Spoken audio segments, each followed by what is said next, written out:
Hello hello friends. जैसा कि हम लोग डीआरडीओ टेक्नीशियन ए के लिए एनालिसिस कर रहे हैं। इस एनालिसिस के दौरान हम लोग दो वीडियो कर चुके हैं, जिसमें फ़र्स्ट शिफ्ट और सेकंड शिफ्ट 6 जनवरी की फ़र्स्ट और सेकंड शिफ्ट की एग्जामिनेशंस का हमने आपको एनालिसिस बता दिया है कि किस बेसिस पे क्वेश्चंस आ रहे हैं, जीएस में किस टाइप के क्वेश्चंस आ रहे हैं, टेक्निकल में कितने आ रहे हैं, मैथ में किस चैप्टर से क्वेश्चंस आ रहे हैं, रीजनिंग में किस चैप्टर से क्वेश्चंस आ रहे हैं, इंग्लिश में किस किस टॉपिक से क्वेश्चंस आ रहे हैं। तो इन सब चीज़ों को हमने दो वीडियोज़ में देख चुके हैं हम लोग। अब जो थर्ड शिफ्ट जो इवनिंग शिफ्ट में हुआ था 6 जनवरी की डेट में, उसका हम लोग एनालिसिस कर रहे हैं। और कई स्टूडेंट्स से बातचीत करने के बाद कुछ क्वेश्चंस हमें जीएस के मिल पाए हैं, जिसमें ये पूछा गया था कि द्रोणाचार्य पुरस्कार की शुरुआत सर्वप्रथम कब की गई थी। तो द्रोणाचार्य की शुरुआत सर्वप्रथम 1985 में की गई थी। यानी जो द्रोणाचार्य पुरस्कार वितरित की जाती है, ये खेल के क्षेत्र में दी जाती है। और हमारे गुरु द्रोणाचार्य थे, उन्हीं के नाम पे ये गुरु द्रोणाचार्य पुरस्कार खेल के क्षेत्र में दी जाती है। तो इसमें ये देखा गया कि पुरस्कार से भी रिलेटेड क्वेश्चंस पूछे जा रहे हैं। तो जैसे इन द्रोणाचार्य पुरस्कार इस शिफ्ट में पूछा गया, हो सकता है आने वाले शिफ्ट में राजीव गांधी पुरस्कार भी पूछा जा सकता है। फिर मेजर ध्यानचंद पुरस्कार के बारे में भी पूछा जा सकता है। तो चूँकि ये सब खेल के क्षेत्र में दिए जाते हैं, तो इनसे भी क्वेश्चंस ये सब पूछे जा सकते हैं।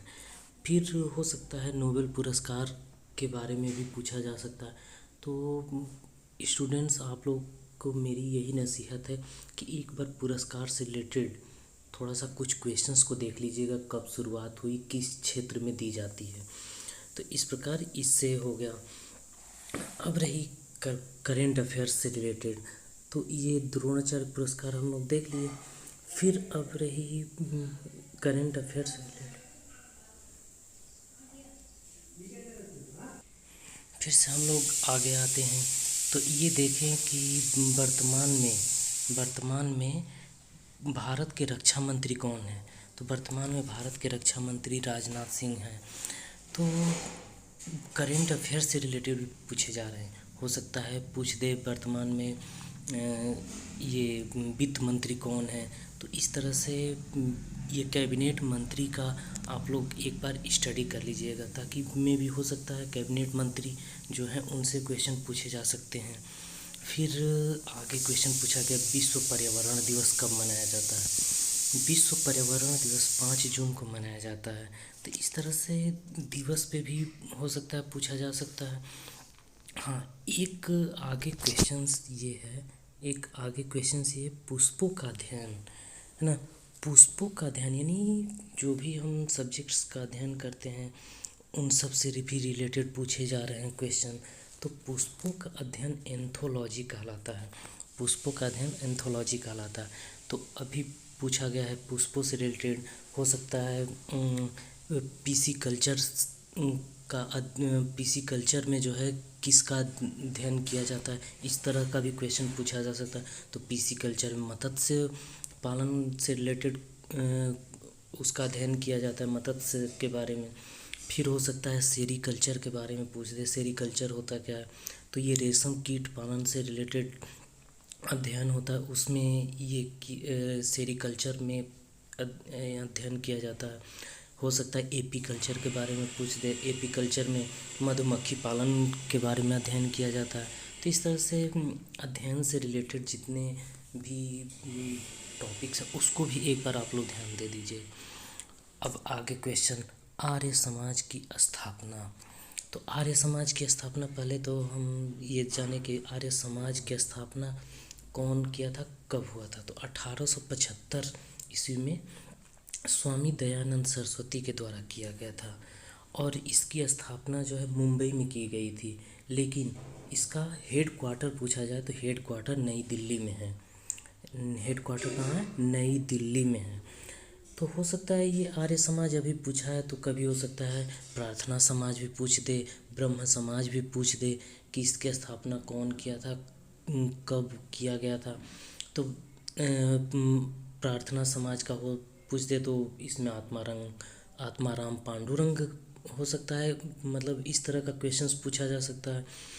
फिर आगे हम देखें तो एक एक वो एलपीजी से यानी केमिस्ट्री से रिलेटेड एक क्वेश्चन पूछा गया है जनरल साइंस के अंतर्गत कि एलपीजी में किन किन गैसों का मिश्रण होता है। मुख्य रूप से एलपीजी का मतलब लिक्विफाइड पेट्रोलियम गैस, यानी जो आप घर में यूज करते हैं वो एलपीजी ही होता है, और उसमें जो है प्रोपेन और ब्यूटेन का यूज किया जाता है। फिर एक करंट अफेयर से रिलेटेड एक आप लोग हाल ही में जो है सुने थे कि भारत में चीते जो है गायब हो गए हैं, तो इन चीतों को लाया जा रहा है। तो इस पे एक क्वेश्चन आ गया था कि किस देश से लाया गया था। तो भारत में जो चीता लाया गया था ये नामीबिया से लाया गया था। नामीबिया देश है, ये नामीबिया देश अफ्रीकी महाद्वीप में पड़ता है, अफ्रीका महाद्वीप में पड़ता है। तो वहाँ से चीतों को लाया गया था। तो आप लोगों ने ये भी आगे पूछ सकता है आने वाले शिफ्ट में कि हो सकता है कि ये पूछते कि जो नामीबिया से चीते लाए गए हैं किस प्रदेश में किस प्रदेश के किस उसमें नेशनल पार्क में रखे गए हैं। तो ये भी याद रखिएगा ये मध्य प्रदेश में एक कूनो नेशनल पार्क पड़ता है, उसके अंतर्गत उसमें जो है इन चीतों को लाया गया है। और ये भी पूछ सकता है कि कितने चीते पहली प्रथम बार लाए गए हैं कूनो नेशनल पार्क में नामीबिया से। तो 8 अभी करंट में लाए गए हैं, और आगे और भी लाने की इस पे जो है कार्य चल रही है। फिर उसके बाद से ये पूछा था इन सब चीज़ों का हम लोग देख लिए। उसके बाद ये भी पूछा था कि आईपीएल 2022 का विजेता कौन था। तो आईपीएल 2022 का विजेता ये पूछा था, तो इसमें जो है गुजरात टाइटंस जो है आईपीएल का 2022 का विजेता था। तो जीएस पे हम लोग इतना देख लिए। अब रही बात, अब हम लोग पढ़े कहाँ से। तो पढ़ने की बात हुई तो देखिए इतना कम टाइम है कि इस कम टाइम का यूटिलाइज जितना अभी आप करंट में पढ़ चुके हैं उसको प्रॉपर रिवीजन जितना हो सके उतना आप लोग जीएस में रिवीजन कीजिए। जितना पढ़ नया पढ़ेंगे हो सकता है आप कन्फ्यूजन में पड़ जाएं, तो इसलिए अभी जितना पढ़ चुके हैं उसको रिवीजन करते रहिए। फिर उसके बाद से हम लोग आते हैं मैथमेटिक्स पे। मैथ में बार बार वही कि इसमें जो है प्रॉपर क्वेश्चंस किसी को याद नहीं हो रहे, लेकिन मैथ में भी इतना सिंपल क्वेश्चन आ रहे हैं कि जैसे परसेंटेज हो गया, परसेंटेज पे भी जो है ना बहुत सिंपल क्वेश्चन पूछे जा रहे हैं। अगर थोड़ा सा आपने एक बार परसेंटेज पढ़ा है तो आसानी से आप कर ले जाएंगे, और ज़्यादा हार्ड नहीं है, हाई स्कूल लेवल तक के ही इसमें पूछे जा रहे हैं मैथमेटिक्स में। चाहे परसेंटेज हो, प्रॉफिट लॉस हो, वर्क एंड टाइम हो, टाइम एंड डिस्टेंस हो, एसआई हो गया, सीआई मतलब सिंपल इंटरेस्ट और कंपाउंड इंटरेस्ट, मेंसुरेशन से भी एक आध क्वेश्चन पूछ दिए जा रहे हैं। तो इस तरह से आप लोग एक स्ट्रेटजिक तरीके से जो भी आप पढ़ चुके हैं उन सब चैप्टर्स को प्रॉपर रिवीजन करिए और प्रॉपर मैथमेटिक्स में प्रैक्टिस करें। मैथमेटिक्स और रीजनिंग ये दो ऐसे टॉपिक्स हैं कि जिसमें आप चाहें तो 100% क्वेश्चंस कर सकते हैं, इसलिए कि इनके क्वेश्चंस जो है वो टॉपिक से फिक्स होते हैं और इतने हार्ड नहीं आ रहे हैं जैसे एसएससी सीजीएल में आते हैं, तो उतने हार्ड नहीं आ रहे हैं। तो आपके लेवल को देखते हुए बहुत कम लेवल है, बस आपको ज़्यादा से ज़्यादा प्रैक्टिस करने की ज़रूरत है। रीजनिंग में सीटिंग अरेंजमेंट का ज़्यादा प्रैक्टिस कर लीजिए। ब्लड रिलेशन हो गया, ब्लड रिलेशन जैसे मतलब आप अपने ही रिलेशंस को जोड़ते हुए कि इनसे, तो इसका भी यूज करके आप ब्लड रिलेशन के क्वेश्चंस को सॉल्व कर सकते हैं। कोडिंग डिकोडिंग से एक आध दो क्वेश्चन तो लगभग फिक्स हो रहे हैं हर शिफ्ट में। इस तो समझिए कि 10 क्वेश्चन में 2 क्वेश्चन एक कोडिंग डिकोडिंग से आने का मतलब कि काफ़ी मतलब इसका वेटेज है। तो फिर डायरेक्शन टेस्ट हो गया, इन सब टॉपिक्स को ना बस आप लोग रिवीजन करते रहिए, जिससे कि आप लोग आसानी से है ना इन सब क्वेश्चंस को हैंडल कर पाओ। रही इंग्लिश की बात, रही इंग्लिश में भी सिंपल सिनोनिम्स एंटोनिम्स जो हाई स्कूल लेवल में थोड़ा सा बच्चा ये इंग्लिश को थोड़ा सा ध्यान से पढ़ा होगा तो आसानी से कर सकता है। एंटोनिम्स में भी वही एक्टिव पैसिव हो गए, फिर स्पेलिंग करेक्शन, यानी जो थोड़ा सा हाई स्कूल लेवल के इंग्लिश को आसान पढ़ा है तो आसानी से कर लेगा, बस उसको रिवीजन की ज़रूरत है कि फिल इन द ब्लैंक्स आ रहा है, सेंटेंस एरर आ रहा है, तो इस तरह के क्वेश्चंस आ रहे हैं। अब हम लोग नॉन टेक की एक्सप्लेनेशन कर लिए। अब आते हैं हम लोग टेक्निकल में। जो इलेक्ट्रीशियन के बच्चे हैं उनके लिए टेक्निकल में क्या क्या फोकस करें, बात आ गई। अब क्या कौन कौन सा सब्जेक्ट्स को फोकस करें, तो इसमें फोकस इन सब जैसे ट्रांसफार्मर हो गया, ट्रांसफार्मर से 3 शिफ्ट हुए, तीनों शिफ्ट में यही डिसीजन निकला कि कम से कम 6 से 7 क्वेश्चन तक ट्रांसफार्मर से, यानी एक टॉपिक से आपको 6 से 7 क्वेश्चन, और इतना हार्ड भी नहीं पूछे जा रहे हैं, बहुत सिंपल पूछे जा रहे हैं, वन लाइनर टाइप में। उसी तरह से जनरेटर पे है, मोटर से रिलेटेड है। मोटर के बाद आप गेट पढ़ते हैं, लॉजिकल गेट, तो उसके जो बुलियन एक्सप्रेशंस हैं उससे रिलेटेड पूछे जा रहे हैं, या एंड गेट नॉट गेट का वो फिगर, मतलब उसका सिंबल दे रहा है, उससे उसके बाद पूछ रहा है कि ये कौन सा गेट का ये सिंबल है। उसके बाद वायरिंग से भी 2-3 क्वेश्चन, 3-4 क्वेश्चन फिक्स हैं, इससे भी आ रहे हैं काफ़ी क्वेश्चंस वायरिंग से रिलेटेड।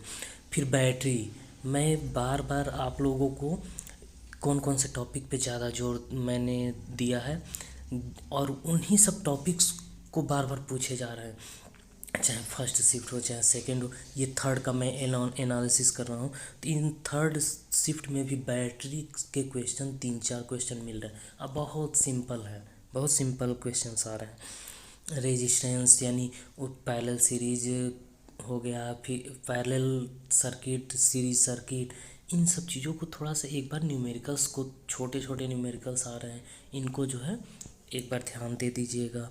उसके बाद इलेक्ट्रिकल सिंबल्स पूछे जा रहे हैं कि अर्थिंग के इलेक्ट्रिकल सिंबल्स में को किस तरह से प्रदर्शित करते हैं। बल्ब के लिए हम लोग क्या इलेक्ट्रिकल सिंबल यूज करेंगे, सर्किट है, रेजिस्टेंस के लिए इलेक्ट्रिकल सिंबल क्या होगा।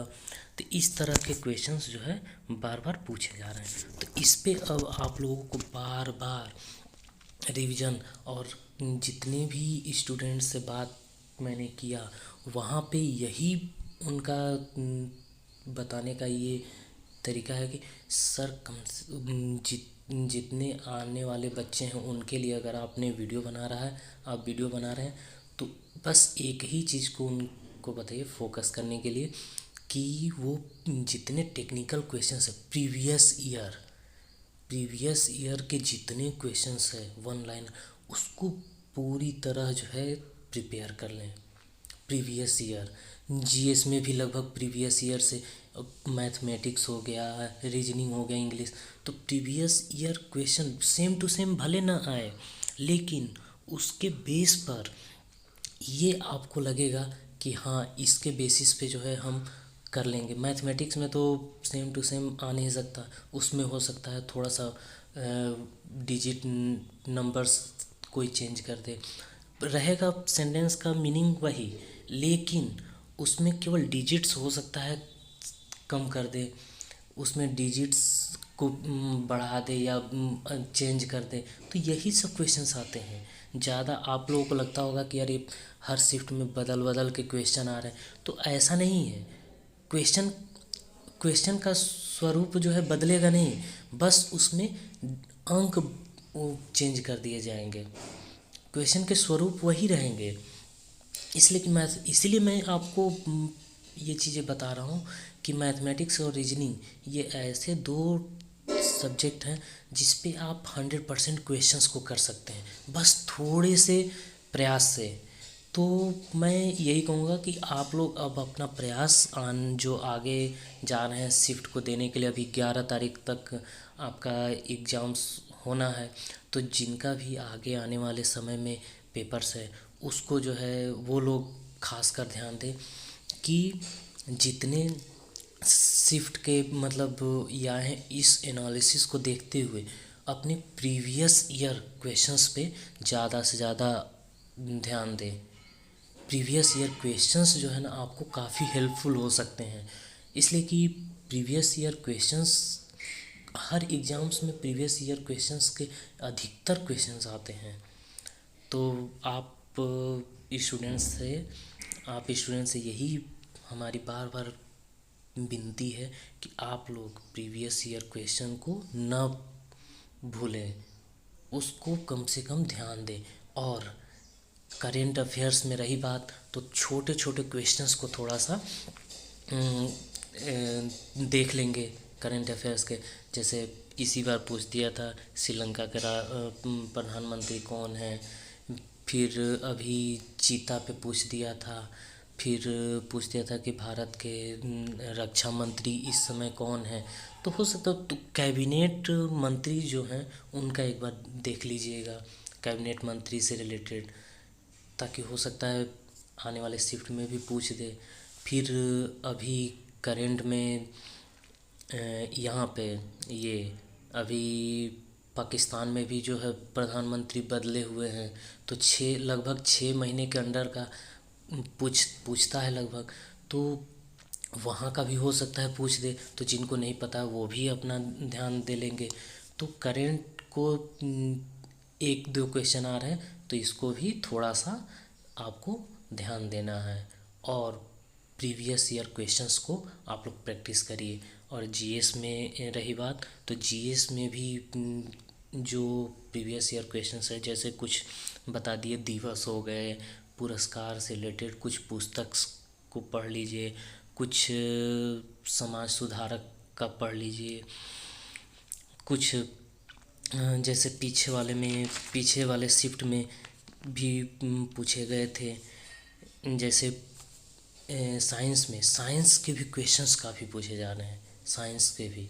तो साइंस के भी क्वेश्चंस को थोड़ा सा ध्यान दीजिएगा। जैसे फिजिक्स का हो गया, केमिस्ट्री का भी पूछ दे रहा है ना। जैसे एलपीजी पूछा, सेकंड शिफ्ट में पूछ दिया था, ये मूल मात्रक पूछ दिया था, विशिष्ट ऊष्मा का एसआई मात्रक। तो इस तरह के क्वेश्चंस को आप लोग थोड़ा ध्यान दीजिए।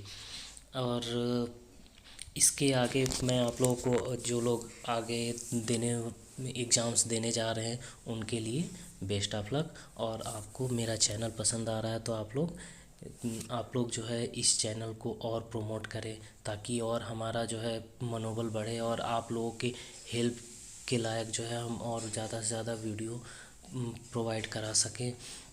तो इस चैनल को प्रमोट करने के लिए आप लोग थोड़ा ज़्यादा से ज़्यादा शेयर, लाइक भी करें और कमेंट्स भी करें कि कहाँ पे कमी है, मतलब उस चीज़ को मैं और ज़्यादा आप लोग को एक्सप्लेन करके समझा सकूं। तो अब आप लोगों से विदा लेते हैं। और आपका इस वीडियो को देखने के लिए बहुत बहुत धन्यवाद। और आप लोग इस चैनल को प्रमोट करते रहिए। Best of luck. Thank you.